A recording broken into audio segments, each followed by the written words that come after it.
Renungan firman Tuhan pada kesempatan kali ini berjudul The Greatest Commandment. Apa judulnya? The Greatest Commandment. Commandment itu perintah atau hukum. Hukum yang terbesar. Lengkapnya the first and the greatest commandment. Yang pertama dan yang terutama. Ya. Seperti saudara tahu, tahun ini kita adalah tahun apa?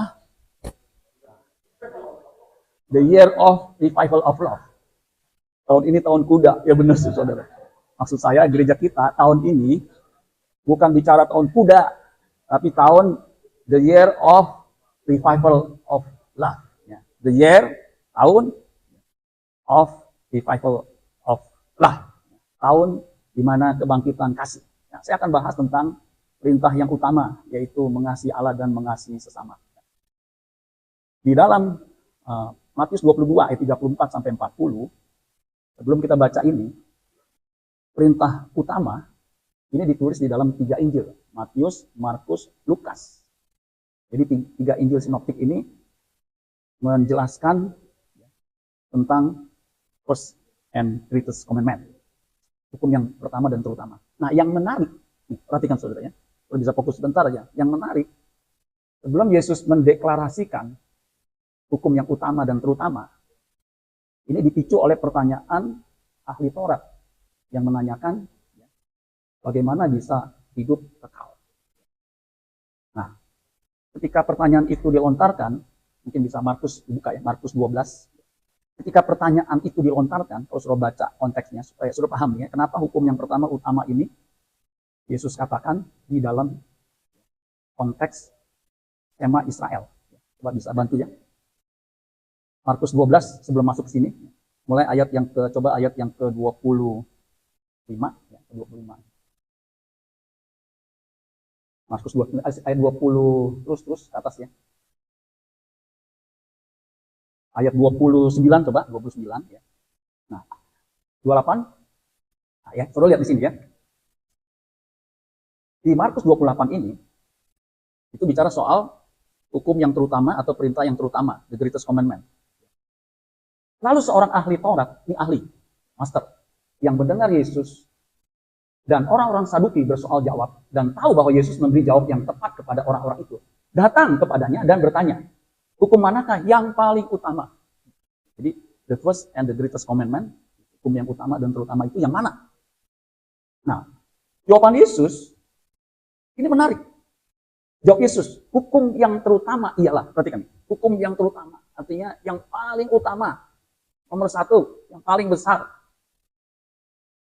Katakan, dengarlah hai orang Israel, Tuhan Allah kita, Tuhan itu Esa. Ini yang disebut dengan Shema Israel. Deklarasi iman Yahudi yang paling fundamental, bahwa Allah yang disembah adalah Allah yang Esa. Amin. Jadi saudara dan saya ini menyembah Allah yang Esa. Ini semanya. Deklarasi iman orang Yahudi sama dengan deklarasi iman kita. Karena Yesus yang mengutip. Sekaligus selain deklarasi, ini juga panggilan. Katakan panggilan. Jadi selain sema, deklarasi iman, tapi juga panggilan bagi bangsa Israel dan bagi saudara dan saya untuk mengesampingkan apapun yang lain, kemudian memusatkan seluruh keberadaan kita pada keesaan Tuhan dan ketaatan kepadanya. Jadi kita harus fokus. Ingat, Allah kita Allah yang Esa, Allah Bapa. Tidak ada Allah selain Dia, nggak ada. Tolong dicamkan. Nah, setelah itu Yesus bilang, ayat 30, ini perintah yang utama, yang sama dengan iman. Tadi deklarasi iman. Jadi, hai Israel, dengarlah Israel, Allah itu Esa. Nah, kalau kita mengakui Allah Bapa itu Allah yang Esa, yang kita harus lakukan perintahnya yang utama adalah kasihilah Tuhan Allahmu dengan segenap hatimu dan dengan segenap jiwamu dan dengan segenap akal budimu dan dengan segenap, ada berapa segenap? 4. Segenap hati, segenap jiwa, segenap akal budi, segenap kekuatan. Manusia itu ada hatinya, ada jiwanya, ada kekuatannya, tenaganya. Makanya Shema Israel ini selain mengakui bahwa Allah itu Esa, kita yang mengaku Allah itu Esa harus melakukan perintahnya yang utama, yaitu mengasihi Tuhan Allah dengan segenap-segenap itu. Kira-kira paham nggak saudara sekalian? Jadi perjanjian lama yang dibawa oleh Yesus ketika dia datang, esensinya sama. Ini sebenarnya dikutip dari Ulangan. Ulangan pasal 6 ayat 5, 6, 7, dan seterusnya. Ulangan 6 ayat 4, dengarlah hai orang Israel, Allah itu Allah Esa. Ayat 5-nya, kasihlah Tuhan Allahmu dengan segenap hatimu, segenap jiwamu, dengan segenap kekuatan, itu tuh yang Yesus kutip. Nah, ayat yang ke-31, dan hukum yang kedua, hukum yang apa? Dua. Yang pertama apa? Kasih Tuhan Allahmu dengan segenap hatimu, segenap akal budimu, segenap jiwa, kekuatan, 4 lah itu ya. Nah, hukum yang kedua, kalau di bagian yang lain, yang sama dengan itu. Yang apa? Sama dengan itu. Kasihlah sesamamu manusia seperti dirimu sendiri. Jadi mengasihi sesama seperti diri sendiri, itu hukum yang kedua. Yang sama dengan hukum yang pertama. Nanti kita lihat ke situ. Kemudian ada penjelasannya. Tidak ada hukum lain yang lebih utama daripada kedua hukum ini. Jadi mengasihi Allah, mengasihi sesama, ini nggak ada yang lebih utama dari kedua hukum ini. Nggak ada. Makanya kita harus fokuskan ini. Kalau kita fokuskan ini, hukum Taurat, 10 Commandment, 10 perintah itu, yang dimana dunia saat ini semua KUHP-nya, itu ambil pokoknya itu dari situ, 10 perintah itu. Jangan membunuh, jangan mencuri, jangan berzina, jangan berdusta. Itu kan dasarnya itu dari 10 Commandment. Nah, jadi saudara sekalian, kita mesti memahami bahwa mengasihi Allah, mengasihi sesama, itu menjadi pusat perhatian kita. Nah, pertanyaannya, kenapa kita mesti membangkitkan kembali ini, revival of love ini, mesti kita bangkitkan. Nah, ini kita mesti pahami, sebelum saya masuk ke intinya. Kenapa kita mesti bangkitkan ini? Tadi dikatakan, kalau kita mau hidup kekal, hidup selama-lamanya, itu harus melakukan perintah ini. Nanti saya akan jelaskan lebih lagi. Kenapa kita harus bangkitkan? Karena di akhir zaman ini, saudara sekalian, kasih kebanyakan orang menjadi dingin. Matius 24 ayat 12. Jadi tema yang dimaksudkan oleh gereja kita ini, kenapa mesti ada revival of love ini? Karena kasih kebanyakan orang menjadi dingin. Kenapa menjadi dingin? Kalau bagian lain menjadi luntur, menjadi pudar, menjadi tawar. Itu sasamiwan, sama saja samimawan. Kenapa? Kasih kebanyakan orang menjadi dingin, menjadi tawar, menjadi pudar. Penyebabnya kalimat pertama, karena makin bertambahnya apa? Kedurhakaan, bertambah kejahatan. Bagian lain itu bertambahnya kejahatan, bertambahnya dosa. Nah, itu kalau terjemahan lama jangan jelas. Sebab makin bertambahnya dosa, sehingga kasih menjadi dingin, menjadi tawar, menjadi pudar. Kalau tawar, pudar, lama-lama hilang. Zaman Yesus sudah mengatakan nanti akhir zaman, banyak orang makin bertambah dosa, kedurhakaan makin banyak, kejahatan makin banyak. Akibatnya, akibat dari dosa yang makin bertambah itu, kasih menjadi dingin. Itu dipertegas lagi oleh Paulus, 2 Timotius 3 ayat 3. Ciri manusia akhir zaman, tidak tahu mengasihi. 2 Timotius 3 ayat 3. Dari sekian banyak ciri, ini yang paling bahaya. Tidak tahu mengasihi. Terjemahan lain, tidak mengasihi sesama. Bagian lain mengatakan, bahasa Inggris, without natural affection. Coba katakan without natural affection. Without natural affection. Saya dulu pernah dikritik. Dulu Bapak banyak bahasa Inggris. Ini baru satu. Baru satu loh nih. 2 sama tadi judul ya. Jadi dikatakan without natural affection. Tanpa kasih yang natural. Kenapa saya pakai bahasa Inggris? Karena terjemahan lain nggak ada menyebutkan ini. Terjemahan Inggris yang lain mengatakan without natural feeling. Without apa? Natural feeling. Ternyata saudara sekalian, natural. Perasaan natural manusia sebenarnya ketika diciptakan itu adalah kasih. Amin. Karena kita ini gambar dan rupa Allah. Baiklah kita menjadikan manusia menurut gambar dan rupa Allah. Rupa kita. Allah itu kasih. Itu natural sifat feeling perasaan manusia itu sebenarnya itu. Tapi akan menjadi pudar, menjadi hilang, menjadi dingin karena dosa. Makanya perlu dibangkitkan, amin. Nah, ini kan luar biasa, saudara. Jadi, kalau saya boleh simpulkan, boleh nggak saya simpulkan?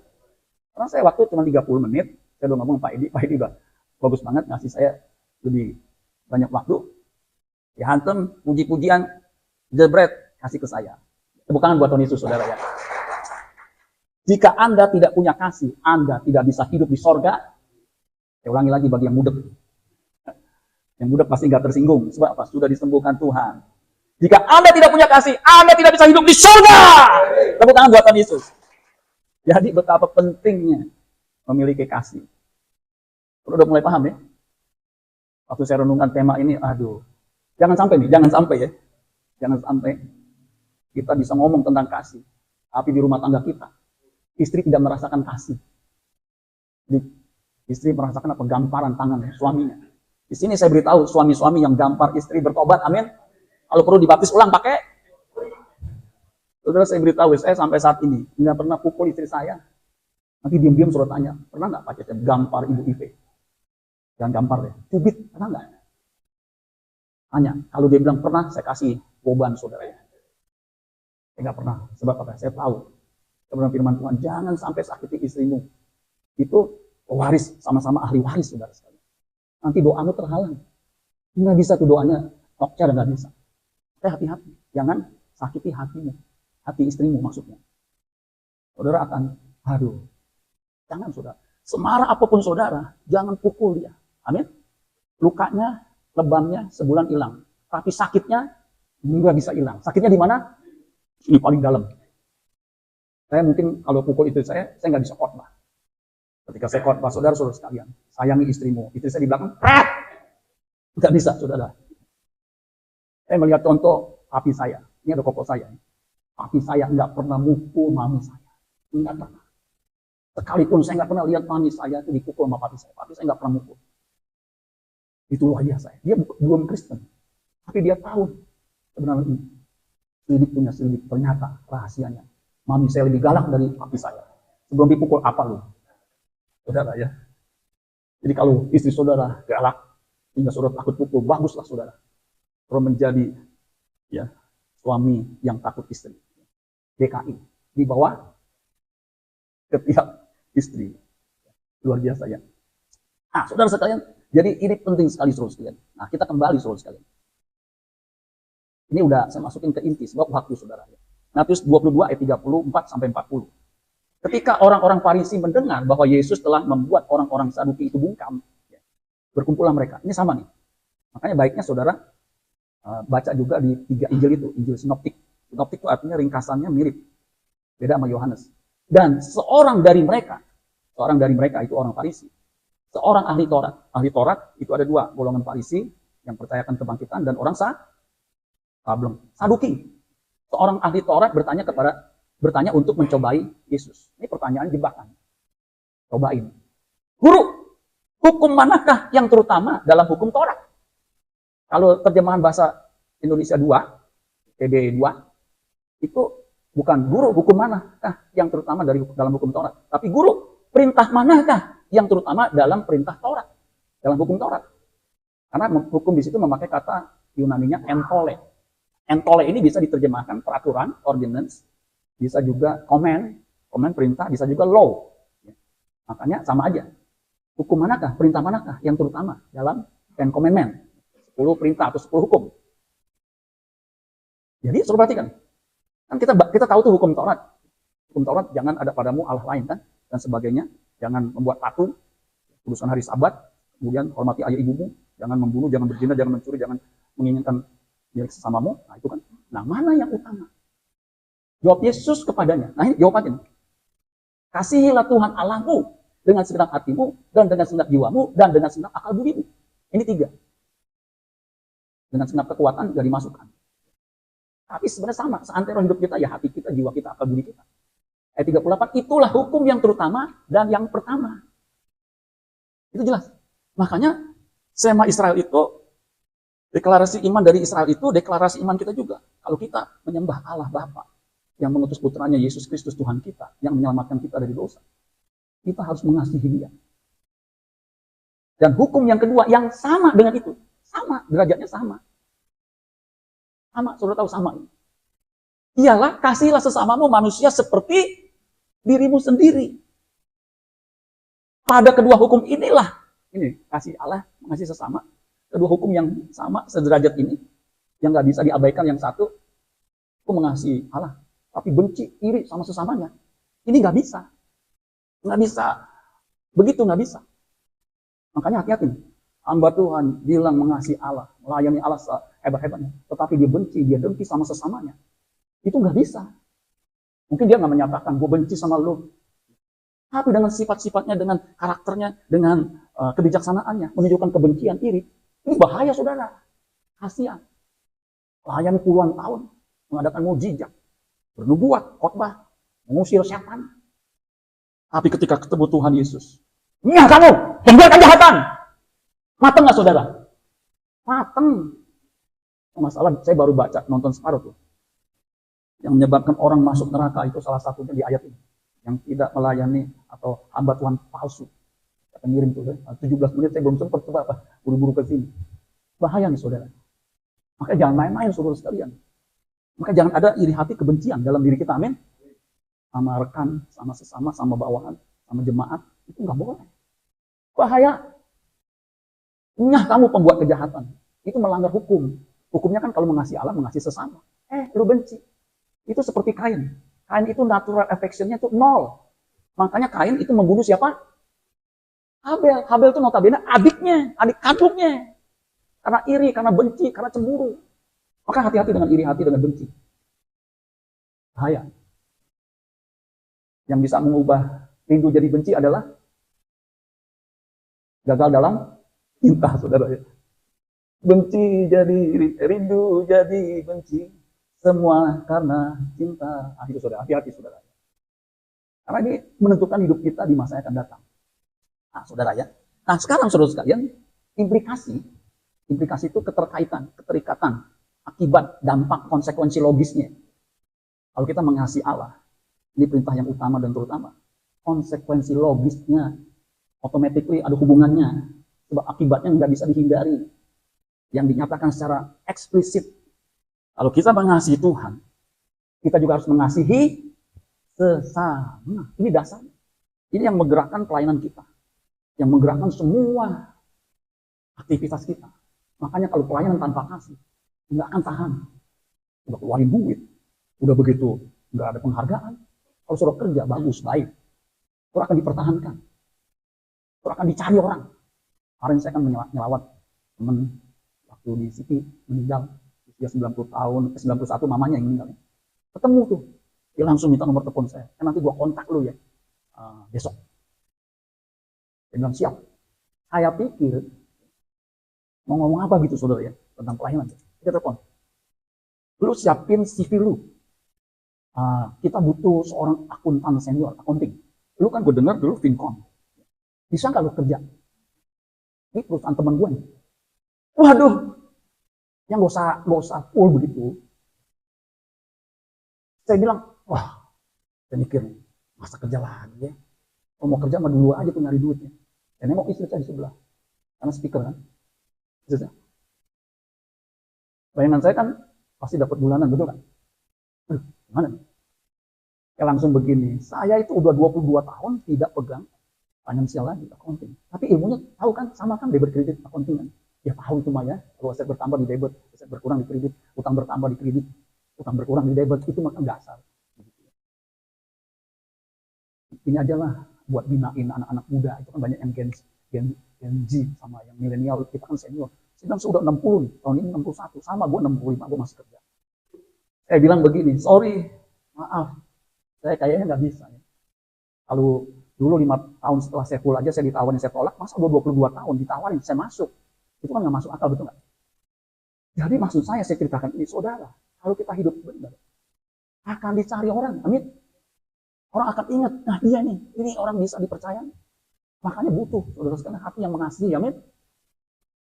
Jadi saudara sekalian, dasar implikasi mengasihi Allah itu mengasihi sesama. Kalau saudara membaca cerita tentang Allah, tentang Yesus menjawab orang Farisi, itu di bawah konteks orang Samaria yang murah hati. Jadi ketika ditanya guru, coba kita buka deh ya, biar kok nyambung, ya, karena masih ada waktu kurang lebih 15 menit. Lukas pasal 10 ayat 25 sampai 37. Terus supaya bisa nangkep nih, mengasihi sesama itu betapa pentingnya. Jangan sampai ada benci, ada iri, ada cemburu, ada keinginan untuk menjatuhkan orang. Bahkan ketika timbul hati jahat ya. Kalau pendeta, hati jahatnya begini, ada jemaat yang kaya gitu, nah ini potensi bisa menyumbang gereja, itu jahat. Jangan. Kami saudara sekalian, wah ada orang kaya. Terus jangan mandang dia bisa dapat uang. Jangan saudara. Saya pernah melayani satu gereja kecil. Apa sih ininya jemaatnya? Ketika pulang, dapat PK dari pendetanya kan. Enggak lama saudara sekalian. Ada jemaat diam-diam sih, Pak, ini buat Bapak. Dia bilang, saya udah dapat dari Pak Gembala. Enggak, ini dari saya. Dia bilang, aduh, kok penampilannya biasa begitu saudara sekalian. Tebel segini. Ternyata itu berkali lipat dari PK itu. Tapi campuran tuh. Ada cebanan, ada gocengan. Saya bilang, aduh, sampai saya bilang, Tuhan berkati orang ini ngasih, kalau menurut saya, kalau yang ngasih itu, misalnya ke teman saya yang tadi, ngasih 15 juta, ngasih 8 juta, ngasih 3 juta, kasih 5 juta. Orang sejumlah, bayang Pak, 35 juta tuh Pak. Itu mah jamak saudara sekalian. Ini ngasih hampir 2 juta lebih. Dari orang seperti pasti dia kan ngumpulin tuh. Kok kenapa dikasih ke saya? Saya bilang, kasih Bapak Gembala aja kayak gitu ya. Tuh saudara. Jadi jangan mandang orang, amin saudara sekalian. Alkitab bilang kalau mandang rupa orang itu, aduh, itu orang nggak punya kasih. Nah, belum ketemu ya. Lukas 10 ayat 25. Lukas 10 ayat 25. Maka orang banyak berbondong-bondong mengikuti dia. Mana? Lukas 10 ayat 25 ya? Ya, ini. Lukas 10 25. Kita mulai ayat yang terus ke atas dulu deh. Terus lagi.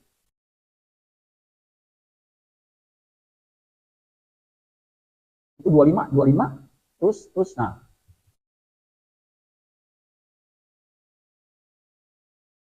Oh sorry, 34.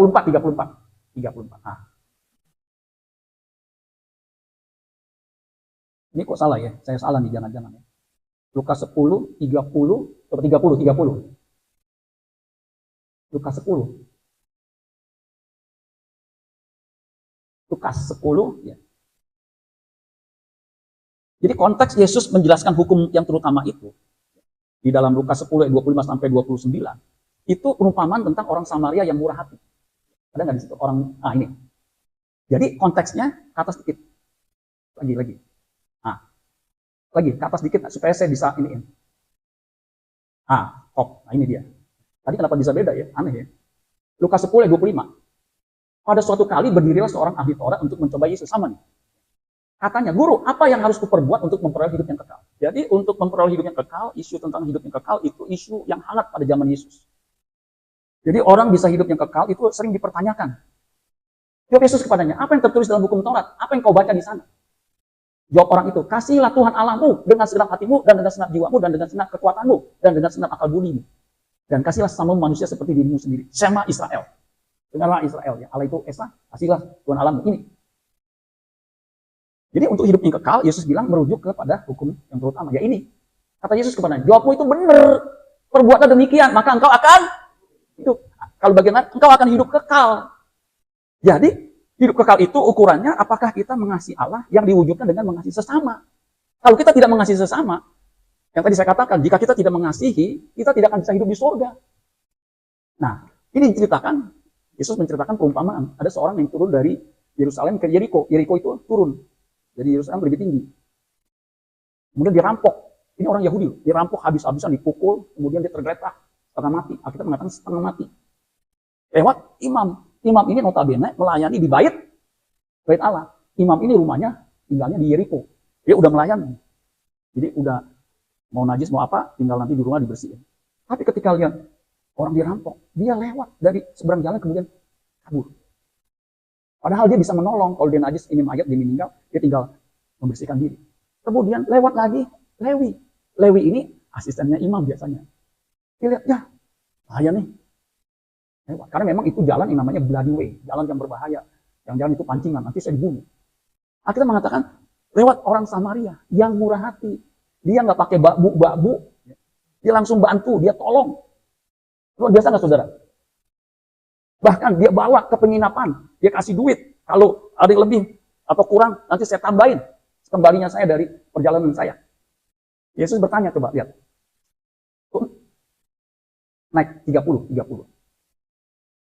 Terus sampai ayat yang ke-30, naik lagi.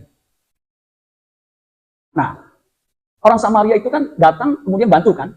Kemudian dia tolong, terus 37 langsung. Ya orang itu ketika ditanya, siapa yang jadi sesama? Orang yang telah menunjukkan belas kasihan kepadanya. Kata Yesus kepadanya, pergilah dan perbuatlah. Coba lihat 36-nya. Siapakah di antara ketiga orang itu? Imam, Lewi, sama orang Samaria. Menurut pendapatmu adalah sesama manusia dari orang yang jatuh ke tangan penyamun itu. Siapa tuh? Ya orang itu, orang yang telah menunjukkan belas kasihan kepadanya. Kata Yesus kepadanya, pergilah dan perbuatlah. Artinya, sesama kita. Itu seperti orang Samaria yang melihat orang dianiaya, dia membantu, mengasihi. Makanya, kalau iman tanpa perbuatan, itu mati. Amin. Seperti di Yakobus dikatakan, kalau kamu melihat orang yang kedinginan, kelaparan, nggak punya jaket, datang kepadamu, kemudian kamu bilang, pergi, semoga kamu bisa kenyang dan tidak kedinginan. Makanya ada ayat itu. Iman tanpa perbuatan, perbuatan kasih adalah iman yang mati. Iman yang kosong. Seperti tubuh tanpa roh, iman tanpa perbuatan mati. Jadi suruh sekalian, Imam dan Lewi itu mati imannya, kosong. Orang seperti Imam dan Lewi ini tidak mungkin hidup di surga, nggak mungkin. Karena nggak punya belas kasihan, nggak punya kasih, hanya mementingkan dirinya sendiri. Karena ini suruh sekalian banyak orang ya, apalagi zaman yang susah begini, udah berpikirnya, gua mesti selamatin diri gua sendiri. Betul, kalau di pesawat kalau ada apa-apa kita pasang oksigen dulu baru ke anak kita, itu betul. Tapi kalau di depan mata kita bisa berbuat baik, kita tidak lakukan, itu namanya dosa. Yakobus 4 ayat 17. Kita tahu bagaimana kita berbuat baik, tapi kita tidak lakukan, itu dosa. Jadi iman tanpa kasih itu mati. Makanya Imam dan Lewi yang diceritakan Tuhan Yesus ini dalam perumpamaan ini tidak mungkin masuk surga. Kenapa? Tidak tahu mengasihi. Jadi saudara sekalian, penting sekali kita memiliki kasih kepada sesama. Nanti penerapannya, saudara akan berikan hikmat kepada Tuhan. Jangan sampai juga saudara di-abuse. Ada pendeta ceritain. Dia dijadiin ATM sama keluarganya. Oh, pendetanya kaya. Kenapa saya bilang kaya? Dia ini, mana-mana kan suka pakai jaket, pakai jas. Di kantongnya sakunya kiri kanan. Yang sini yang merah, yang sini yang biru. Jadi kalau dia di mall, pelayanan di mall gitu, dia kencing. Dia lihat orang yang jaga namanya WC, yang nih, kayaknya belum makan. Dia ambil yang di sini, yang warna biru. Mas, ini buat jajan sih, Mas. Bayangin, dari pagi jagain sampai siang, belum makan, dikasih goban. Kira-kira seneng nggak? Jangan kan cleaning service, saya aja kalau dikasih goban seneng, saudara sekalian. Tapi kalau ada kesempatan lain, misalnya di bandara nih, dia cerita. Dia buru-buru terus, ada satpam bis. Wah, Bapak, nggak terlambat Pak ya? Iya nih. Wah, nggak usah khawatir Pak, saya teleponin Pak. Dia, oh emang kamu kenal? Dibantuin teleponin. Dia keluarin yang sini, yang warna merah. Ini Pak buat Bapak. Nggak usah Pak. Tangan kanan nolak, nggak usah Pak. Tangan kiri. Saudara, koyal nih. Sampai saya bilang, wah, kalau saya melakukan gitu, duit saya mesti kenceng nih. Jadi saudara sekalian, jadi hamba Tuhan ini, saya bilang, wah ini luar biasa. Kalau saya belum bisa menerapkan beban begitu. Paling, ya kalau ada kesempatan, saya bisa paling memberkati, nggak sampai kayak dia, uangnya banyak terus. Kita bisa melakukan hal yang lain, yang kita bisa lakukan, membantu. Apapun, pokoknya tindakan kasih. Supaya apa? Supaya Tuhan dipermuliakan. Ini kita mesti ingat. Yang terakhir, Patrick. Implikasi mengasihi Allah itu mengasihi sesama. Nah, mengasihi itu ternyata saudara sekalian punya dasar, punya natural. Jadi kalau kita mengasihi sesama, itu menunjukkan kita lahir dari Allah. Kita dilahirkan kembali sehingga punya natur yang baru. Natural feelingnya itu ada. Saudara-saudaraku, 1 Yohanes 4 ayat 7, yang kekasih, marilah kita saling mengasihi, sebab kasih itu berasal dari Allah. Ingat, kasih itu berasal dari Allah. Dan setiap orang mengasihi lahir dari Allah dan mengenal Allah. Jadi ciri orang yang lahir baru itu ditunjukkan dengan mengasihi sesama. Barang siapa tidak mengasihi dan tidak mengenal Allah, barang siapa tidak mengasihi, ia tidak mengenal Allah. Jadi kalau kita tidak mengasihi sesama, itu tidak mengenal Allah. Dia tidak mungkin mengasihi Allah. Sebab Allah adalah kasih. Diulang lagi. Kemudian ayat 19-nya. Kita mengasihi karena Allah lebih dahulu mengasihi kita. Jadi kita mengasihi karena Allah lebih dulu mengasihi kita. Jadi kalau seorang berkata, aku mengasihi Allah, dan, perhatikan, mengasihi Allah, dan membenci saudaranya, maka ia adalah pendusta. Nggak ada orang pendusta masuk surga, nggak ada. Hanya kamu pembuat kejahatan, pembohong. Karena barang siapa tidak mengasihi saudaranya yang dilihatnya, nih, saudara-saudara dan saya bisa dilihat nggak? Bisa, karena punya fisik. Tidak mungkin mengasihi Allah yang tidak dilihatnya. Allah itu roh, nggak mungkin kita bisa lihat. Kalau kita tidak mengasihi yang kita lihat, malah membenci, itu nggak mungkin kita mengasihi Allah yang tidak lihat. Amin, saudara sekalian. Buktinya bahwa dia mengasihi Allah, dia mengasihi sesamanya yang dia bisa lihat. Allah kan nggak bisa dilihat. Buktinya apa? Itu tuh mengasihi sesamanya. Amin, saudara sekalian. Dan perintah ini kita terima dari dia. Ini tadi tuh, itu perintah utama. Ini kan nulis Yohanes. Barang siapa mengasihi Allah, iya, perhatikan. Barang siapa mengasihi Allah, iya, harus juga mengasihi saudaranya. Makanya kalau ada orang yang tidak mengasihi saudaranya, baik saudara dalam Tuhan, saudara kandung, saudaranya, saudara serkan, sama-sama pendeta, sama-sama pelayan, sama-sama jemaat, saudaranya, barang siapa mengasihi Allah, dia harus mengasihi saudaranya. Kalau dia tidak mengasihi saudaranya, ngaku ngomong mengasihi Allah, pendusta, bohong. Amin, saudara sekalian. Nah, kesimpulannya, saya suka nih dari Mother Teresa. Kita baca sama-sama ya, bahasa Inggris sedikit, saudara ya. 1, 2, 3. If we cannot love the person whom we see, how can we love God whom we cannot see? Artinya, jika kita tidak dapat mengasihi orang yang kita lihat, bagaimana mungkin? How can we love God whom we cannot see? Ini sama dengan yang tadi tuh. Kita mengatakan mengasihi Allah, tapi membenci saudaranya. Itu pendusta. Barang siapa mengasihi Allah, dia harus juga mengasihi samanya. Bagaimana mungkin dia bilang mengasihi Allah yang tidak dilihat, tapi dia membenci saudaranya? Nggak mungkin. Ini Mother Teresa cuma memparafrasekan ayat tadi, coba sebelumnya. Yang ini, sebelumnya ini. Nah, cuma ini yang di bagian yang terakhir itu. Aku mengasihi Allah, berkata aku mengasihi Allah, membenci saudaranya. Dia pendusta. Karena barang siapa tidak mengasihi saudaranya yang dilihatnya, tidak mungkin mengasihi Allah yang tidak dilihatnya.